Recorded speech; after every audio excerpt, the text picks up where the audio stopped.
एक राजा था। वह बहुत ही धार्मिक, न्यायप्रिय और प्रजा से प्यार करता था और वह एक शिव भक्त भी था। भक्ति के प्रभाव से राजा का मन बहुत ही साफ था। राजा अपनी प्रजा को सुखी रखने के लिए पूरा प्रयास करता था।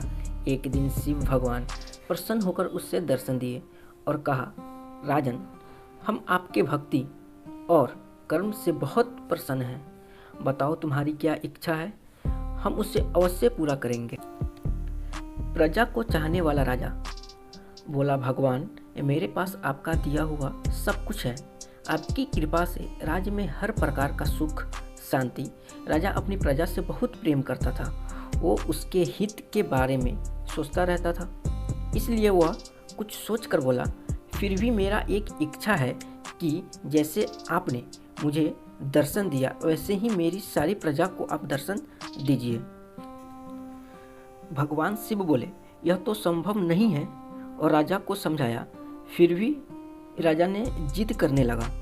आखिर भगवान को उस राजा के सामने झुकना पड़ा और भगवान शिव बोले, ठीक है, कल अपनी सारी प्रजा को उस पहाड़ी के पास लाना। मैं पहाड़ी के ऊपर से दर्शन दूंगा। राजा अत्यंत प्रसन्न हुआ और भगवान को धन्यवाद दिया। अगले दिन सारे नगर में ढिंढोरा पिटवा दिया गया कि कल सारी पहाड़ के नीचे मेरे साथ पहुँचे, वहाँ भगवान आप सबको दर्शन देने वाले हैं।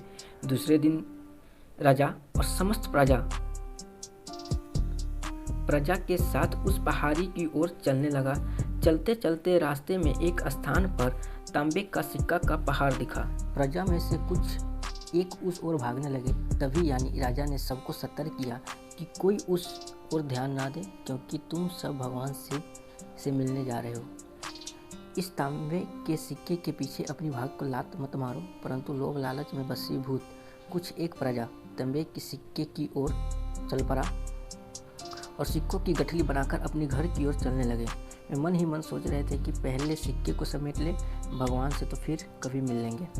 राजा छिन्न मन से आगे बढ़े।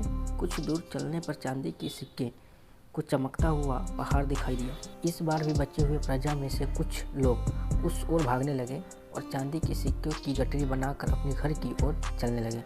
उनके मन में विचार चल रहा था कि ऐसा मौका बार बार नहीं मिलता। चांदी का इतने सारे सिक्के फिर कभी मिले या ना मिले, भगवान तो फिर कभी मिल जाएंगे। इसी प्रकार कुछ दूर और चलने पर सोने की सिक्के का पहाड़ नजर आया और तो प्रजा में बचे हुए सारे जन उस सोने की पहाड़ की ओर भागने लगे और सोने की गठरी बनाए और हर प्रजा की भांति अभी सोने की गठरी लेकर घर की ओर चल पड़ा। अब तो केवल राजा और रानी बच गए थे। राजा रानी से कहने लगे, देखो कितने लोभी हैं ये लोग, भगवान से मिलने का महत्व ही नहीं जानते। भगवान के सामने सारी दुनिया की दौलत के आगे क्या चीज़ है। सही बात है। रानी राजा की बात का समर्थन किया और वो आगे बढ़ने लगे। कुछ दूर चलने पर राजा और रानी ने देखा कि सतरंगी आभा बिखरता हीरे का पहाड़ है। अब तो रानी से रहा नहीं गया। हीरे की आकर्षण से बस वो भी उस हीरे की पहाड़ की ओर दौड़ पड़ी और जहाँ जहाँ रखने का स्थान था, हाथ वाथ सारे जगह उसने वो हीरे लिया और वो भी अपने महल की ओर लौटने लगी। यह लालच देख राजा को अत्यंत गलानी और विरक्ति है। बड़ी दुखद मन से राजा अकेले ही मन से राजा आगे बढ़ते गए। वहाँ सचमुच भगवान खड़े उसका इंतजार कर रहे थे। राजा को देखते ही भगवान मुस्कुराए और पूछा, कहाँ है तुम्हारी प्रजा और तुम्हारे परिजन? मैं तो कब से उनसे मिलने का इंतजार कर रहा हूँ। राजा ने शर्म और आत्मग्लानि से अपन सिर झुका दिया। तब भगवान ने राजा को समझाया, राजन, जो लोग भौतिक सांसारिक प्राप्ति को मुझसे अधिक महत्व देते हैं उन्हें कदाचित मेरी प्राप्ति नहीं होती और वे मेरी स्नेह तथा आशीर्वाद से भी हमेशा वंचित रह